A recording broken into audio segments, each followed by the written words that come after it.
दोस्तों नमस्कार। दोस्तों आपने जरूर ये हेडलाइन देखा होगा। ये पब्लिश हुआ था 19 फरवरी 2026 को। इसमें डिपार्टमेंट ऑफ टेलीकम्युनिकेशन ने नवी मुंबई एयरपोर्ट अथॉरिटीज को लिखा है कि जो टेलीकॉम ऑपरेटर्स हैं उनको कनेक्टिविटी प्रोवाइड करिए एयरपोर्ट के अंदर में। आपको याद हो ये जो टसल बहुत दिनों से चल रहा है कि वहां पे कनेक्टिविटी प्रोवाइड नहीं करने दे रहे हैं। शायद कोई कमर्शियल रीजन है जिसके कारण जो है ये डेडलॉक की सिचुएशन बनी हुई है। अब डीओटी ने लिखा है और ये कहा है कि जो टेलीकम्युनिकेशन एक्ट है वो पब्लिक एंटिटीज जो कि पब्लिक फैसिलिटीज को मैनेज करती है उनको जो है एक्सेस देना पड़ेगा on certain terms and condition which are defined under the telecommunication act. तो लेटर लिखा उन्होंने। अब आज के वीडियो में समझेंगे ये इशू है क्या, इतना सिंपल है क्या ये जो डीओटी का जो लेटर है वो इशू को रिजॉल्व कर देगा, और कुछ लीगल इश्यूज हैं और लूप होल्स हैं जो कि डिस्कस नहीं हुआ है पब्लिक डोमेन में, वही मैं आज अपने वीडियो के द्वारा समझाऊंगा।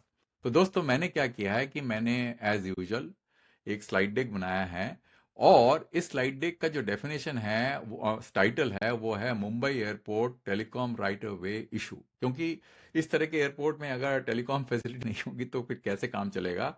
बट यहाँ पे एक बहुत ही इंपॉर्टेंट इशू है, जबकि हम जानते हैं कि टेलीकॉम एक्ट 2023 में आरओयू को एक बहुत ही इंपॉर्टेंट मुद्दे की तरह प्रस्तुत किया है। बट इसमें एक डेफिनेशन का प्रॉब्लम है जो आज हम समझेंगे कि ये डेफिनेशन का प्रॉब्लम है क्या, किस कारण से जो है ये इशू इतना सिंपल नहीं है, इसके अंदर प्रॉब्लम होना है हो सकता है। तो कोर इशू क्या है उसको अपन समझ लेते हैं। ये कोई कंप्लायंस का डिस्प्यूट नहीं है कि एक्ट ऑन रूल के अंदर में डेफिनेशन मतलब क्लियर इंस्ट्रक्शन है उसको फॉलो करना है। ये है इशू है स्टैट्यूटरी कंप्लीटनेस एंड एनफोर्सेबिलिटी का। मतलब जो लॉ है उसका पूरी तरह से कंप्लीट होना, क्लियर होना, और उसको एनफोर्स करने के लिए जो स्टेप्स की जो दरकार है, जो जरूरत है, उसको पूरी तरह से एनफोर्सेबल होना चाहिए लॉ को। वही जो है इंपॉर्टेंट मुद्दा है। और क्वेश्चन क्या है, की क्वेश्चन क्या है, is ROW obligation textually closed in the law. मतलब ये बहुत इंपॉर्टेंट है। ये क्या जो राइट ऑफ वे जो इशू है जो कि इतना बड़ा इंपॉर्टेंट मुद्दा बना हुआ है, सालों से बना हुआ है, और इसको सॉल्व करने की जो है बहुत ज्यादा कोशिशें हो चुकी है, अभी तक भी इस चीज को हम रिजॉल्व नहीं कर पाए हैं। और ये इसके पीछे रीजन क्या है उसको समझेंगे। क्या ये टेक्सचुअली क्लोज है मैटर जो है लॉ के हिसाब, क्योंकि टेलीकम्युनिकेशन एक्ट आ गया, पार्लियामेंट में पास कर दिया, पर उसके सारे प्रोविजंस जो है इतना क्लियर है कि जो एग्जीक्यूटिबल है, और it rest on interpretation and executive clarification. ये भी हम समझेंगे।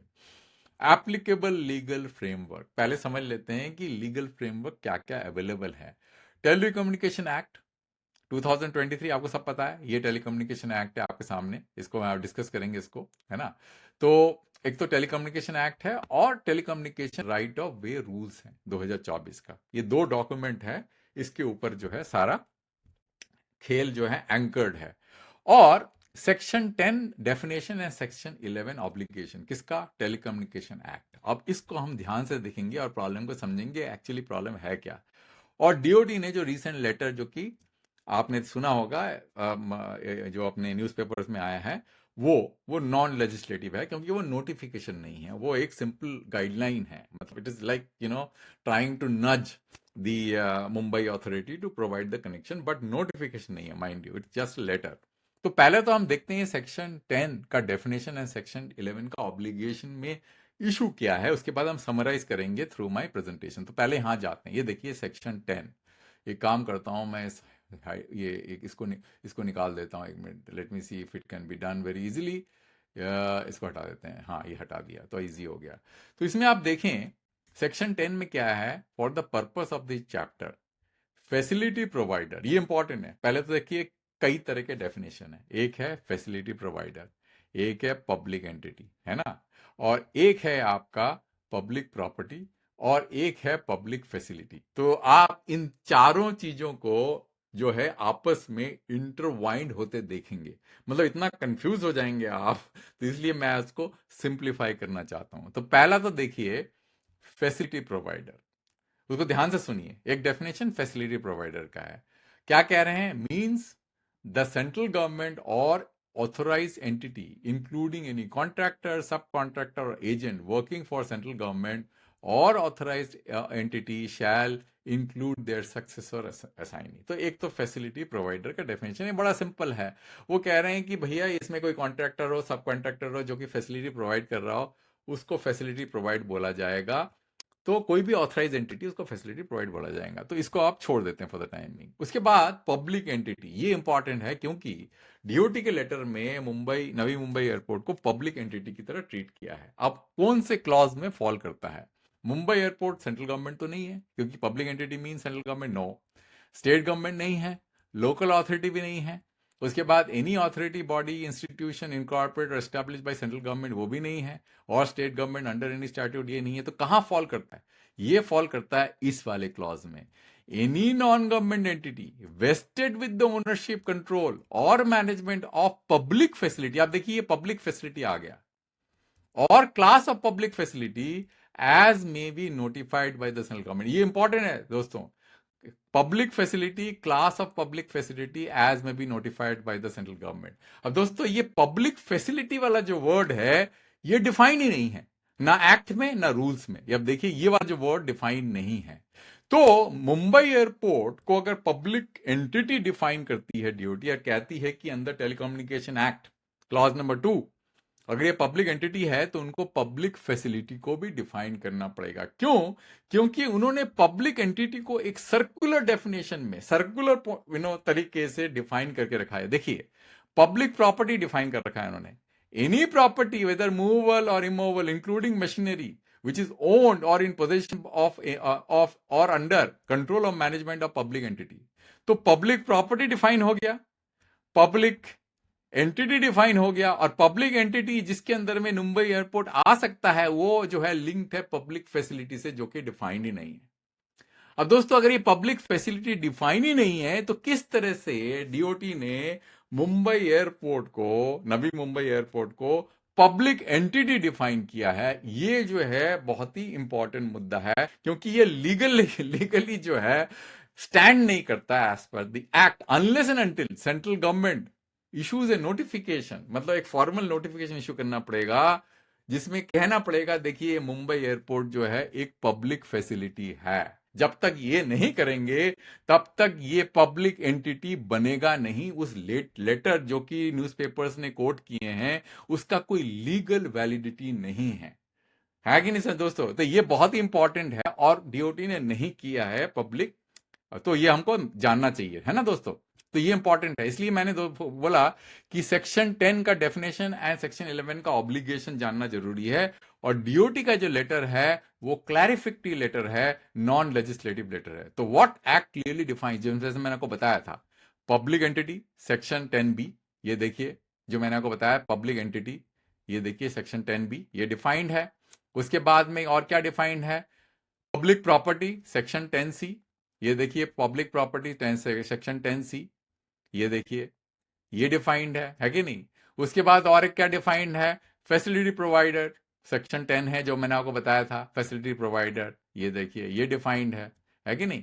और क्या नहीं डिफाइंड है वो है, अच्छा these terms are textually defined. अब क्या नहीं डिफाइंड है वो आगे देखते हैं। क्रिटिकल मिसिंग डेफिनेशन, ये देखिए critical missing definition, the term public facility is not defined anywhere। that's the problem because public entity जो मुंबई एयरपोर्ट को क्वालिफाई कर रही है, जिस लेटर में लिखा हुआ है, जैसे न्यूज़पेपर ने रिपोर्ट किया है, पब्लिक एंटिटी मींस देखिए any non government entity vested with the ownership and control of management of public facility और class of public facility as may be notified by central government. वो तो define ही नहीं है, ना notified है, तो कैसे आप मुंबई एयरपोर्ट को पब्लिक फैसिलिटी डिक्लेयर कर सकते हो और लिंक कर सकते हो पब्लिक एंटिटी? बिकॉज यही एक पॉइंट है जिसके अंदर में वो फॉल करता है। आप समझ रहे हैं ना दोस्तों? यही एक सबसे बड़ा मुद्दा है, इसलिए जो ये लेटर की लीगल वैलिडिटी नहीं है, वो चाहे तो वो लेटर को रिजेक्ट कर सकता है, बिकॉज वो बोल सकता है भाई मैं तो पब्लिक फैसिलिटी नहीं हूं, मैं पूरा एयरपोर्ट ओन करता हूं। अब इस डेफिनेशन से अपना अगर मान लीजिए कि कुछ ऐसी फैसिलिटीज हैं जो कि पब्लिक यूज करती है, उस तरह से टेलीकॉम सर्विस प्रोवाइडर्स भी पब्लिक फैसिलिटी के डेफिनेशन में आते हैं। मतलब I don't know, I am basically stretching it to an extreme. So the problem here is that there has to be clear understanding और clear cut clarity of thought कि actually public facility है क्या। मतलब अगर पूरा का पूरा infrastructure का जो पूरा कॉस्ट, लैंड का भी अगर मान लो कोई वो नहीं मिला, सब्सिडी नहीं मिला, कुछ भी नहीं, सब कुछ जो है एक प्राइवेट एंटिटी कर रही है, उसको रन कर रही है, फिर बाद में हैंड ओवर करने का उनका प्रोविजन है, तो क्या उसको पब्लिक फैसिलिटी की तरह डिफाइन किया जा सकता है कि नहीं? ये एक सबसे इंपॉर्टेंट मुद्दा है। It appears only in section 10(5) जो मैंने आपको बताया था, देखिए यहां पे ये वाले में 10(5) वाले में यहां पे पब्लिक फैसिलिटी और कहीं डिफाइन नहीं है ना। उसके बाद में no definition in the act on or rules, no illustration, schedule और एग्जाम्पल है ही नहीं। तो section 10(b)(5) is the problem. It hinges the provision. It targets non-government entities managing public facility. कौन सा वाला? सेक्शन B5 वाला पॉइंट जो मैं आपको कह रहा था, B5, ये देखिए सेक्शन 10(b)(5), ये B और ये 5 और 10 ऊपर, ये देखिए 10। तो ये क्या कह रहा है, ये क्या कह रहा हूं मैं इसमें सेक्शन में, hinge provisions targets non government entities managing public facility, relies on undefined public facility, जो मैं आपको बता रहा था, as may be notified by the central government, notification power is permissive not mandatory, है ना। तो public property, why public property could not be used? The public property is defined deliberately. आप चाहे तो यहाँ पे क्या कर सकते थे, यहाँ पे इंस्टेड ऑफ पब्लिक फैसिलिटी इसको आप पब्लिक प्रॉपर्टी में डाल देते, आप इसको यहाँ पे पब्लिक प्रॉपर्टी डाल सकते थे ना। तो क्यों नहीं डाल सकते, वो यहाँ पे मैंने कहा है, it depends on control by public entity. Using clause V would be circular arc हो जाता है ये, इसलिए। क्योंकि सर्कुलर क्यों हो जाता कि मतलब आप सोचिए, एक डेफिनेशन दूसरे में हिंज कर रहा है, उसको फिर दोबारा सर्कुलर घुमाते रहेंगे तो फिर जो है सर्कुलर हो जाएगा, unless and until both the things are clearly stand alone defined on its own vertical, on its own foundation. You can't really link one definition with the other and keep both the definition undefined, right? इसीलिए उन्होंने ऐसा किया है यहां पे। अच्छा, तो hence the upstream trigger public facility was introduce, इसलिए उन्होंने किया, ठीक है ना, क्योंकि ये सर्कुलर हो गया होता। अच्छा, intent without statutory closure, intent तो सही है कि भाई फैसिलिटी दो, लोगों को प्रॉब्लम हो रहा है, but legislative intent to capture PPP infrastructure उन्होंने किया है। Ownership based on test deliberately avoided, functional concept of public facility was introduced but the trigger concept remain unfinished in the law. अब उनको डिफाइन करना पड़ेगा कि कौन से entities come under the legal provision of public, जो है जो उन्होंने डिफाइन नहीं किया, वो क्या, वो ये पब्लिक फैसिलिटी। ये जो डेफिनेशन बहुत इंपॉर्टेंट है दोस्तों, ये नोटिफिकेशन आना चाहिए on the basis of certain metric. जब तक वो नहीं डिफाइन होगा तब तक ये जो है लीगली ये इशू क्लोज नहीं होगा, ठीक है ना। तो functional concept of public facility was introduce but trigger concept remains unfinished in the law. तो डीओटीज क्लैरिफिकेशन लेटर देखिए what it says. DOT states Mumbai airport qualify as a public entity, right? And the language used it is clarified. So it issues an administrative executive, ये administrative, ये clarification letter है, ये कोई वो statutory वो नहीं, notification नहीं है, not issues as a delegate legislation नहीं है ना। Why the DOT letter does not close the gap? क्यों नहीं क्लोज करती? Clause 5 requires a statutory notification, जो ये क्लॉज 5 है जहां पे मेंशन है कि ये देखिए एज में बी डिफाइंड, मतलब public facility as may be defined notified by central government, ये एक नोटिफिकेशन चाहता है, क्लैरिफिकेशन नहीं चाहता है। तो clause 5 require statutory notification, notification must be issued under delegated of legislative power, letter or clarification cannot be substitute notification and therefore public facility remains a legally undefined.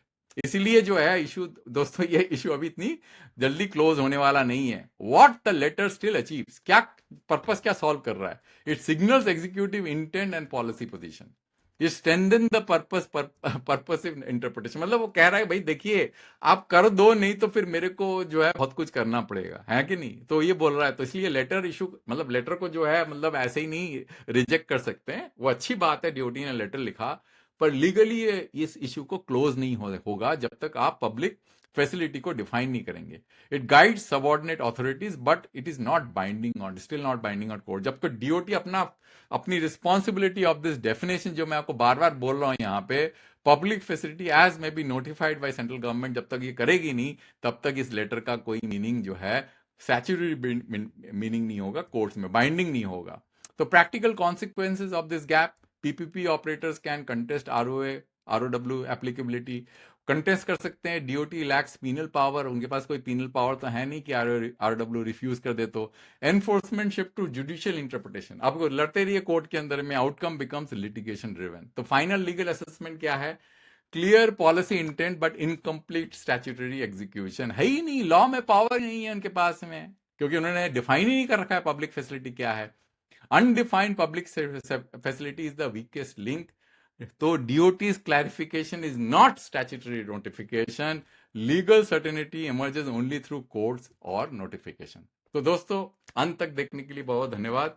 शायद आपको समझ में आ गया होगा कि इशू इतना आसान नहीं है, इसलिए मैंने मेहनत करके पूरा पढ़ा इसको और तब समझा। और अंत तक देखने के लिए बहुत धन्यवाद। एक वीडियो दूसरे टॉपिक में जल्दी लेके आऊंगा।